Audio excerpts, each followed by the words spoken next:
Well, good morning, my darlings. How you doing today? I'm Jane B. Lee, Jane's Adventures in Storyland, here to tell you some stuff about different writings, poetry, um, literature, things like that. Also to peddle my book, The Red Bitch's Revenge. The sequel or the upgrade is coming out pretty soon, hopefully by next week. That will be Red's Revenge. Um, But today I thought I would do something a little bit different. In On my website and for sale for $1 on Smashwords is a short story that I wrote. It's not really short, it's almost 7,000 words. It's called Santa Catalina. Wrote it a long time ago, but it's an interesting little story. It's a story about two little boys who take their little sailboats and sail the 26 miles to Catalina without telling their parents. And they get stuck there overnight. But they're taken care of by a very unmotherly woman.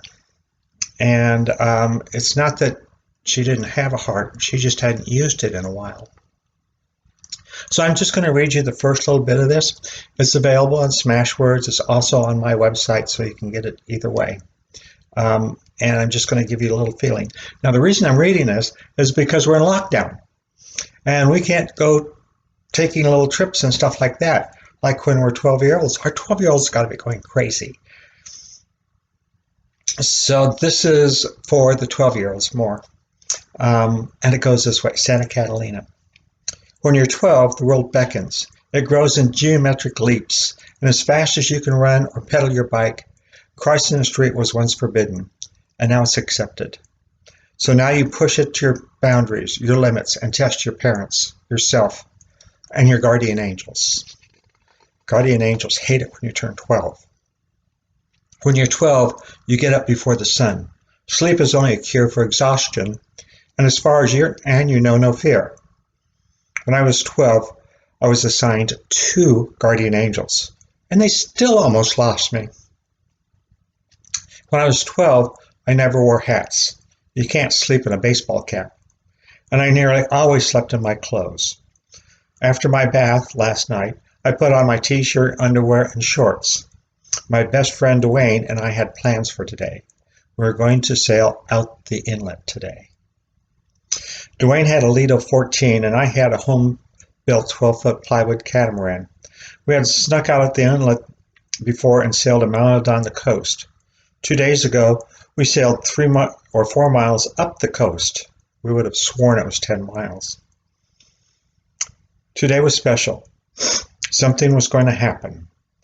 When I went to bed, I could hardly wait to wake up. And at 5:30 a.m., my eyes flew open, and a heartbeat later, I crashed out of my bed. I slipped on my already tied tennis shoes and quietly made my way downstairs.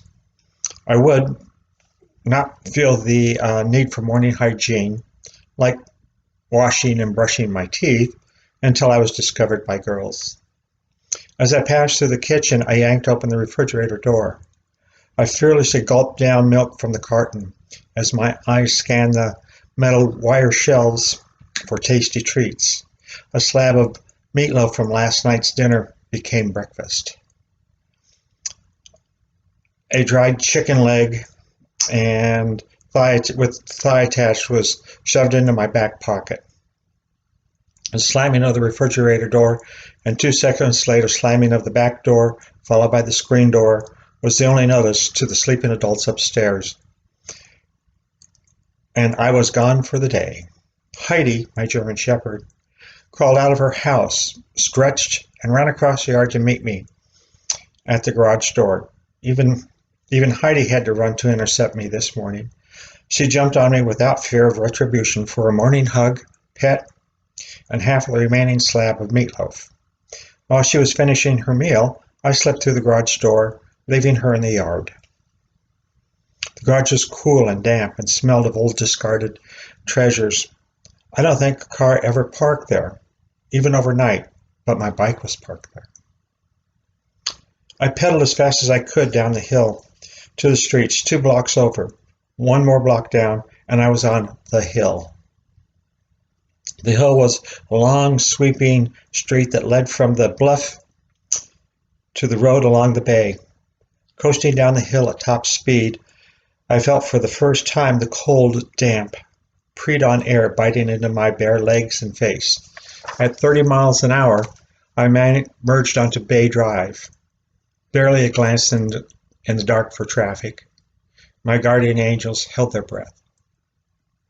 26 miles away, Debbie awoke with a start. Her heart was beating a mile a minute, and she was fearful. But of what? The routine was happening more and more frequently lately, and she didn't like it one little bit. So, that is the beginning of Santa Catalina. So if you like it, it's a short story. It's just under 7,000 words. And it's a cute story, but it's a story that is about finding your heart. So it's that. So it's about love, really, and guardian angels, and little boys getting into trouble. Okay. It's on Jane's Adventures in Storyland, www.janesadventuresinstoryland.com. And so you can go there. If you go into free stories and poems, you'll find it in there. Santa Catalina is the name. Oh, look at my nails.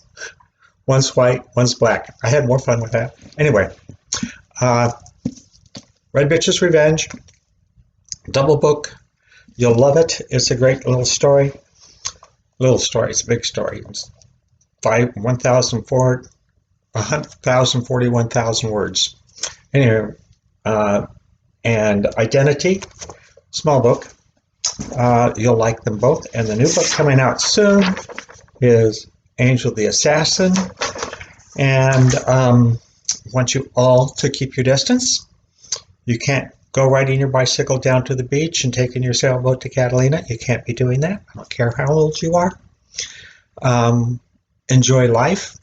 Be careful of one another. If you're alone, take care. If you are living with somebody, have some respect for their space and give each other a little space. That always helps. So I want to wish you all a very wonderful day and love you all. Take it easy now.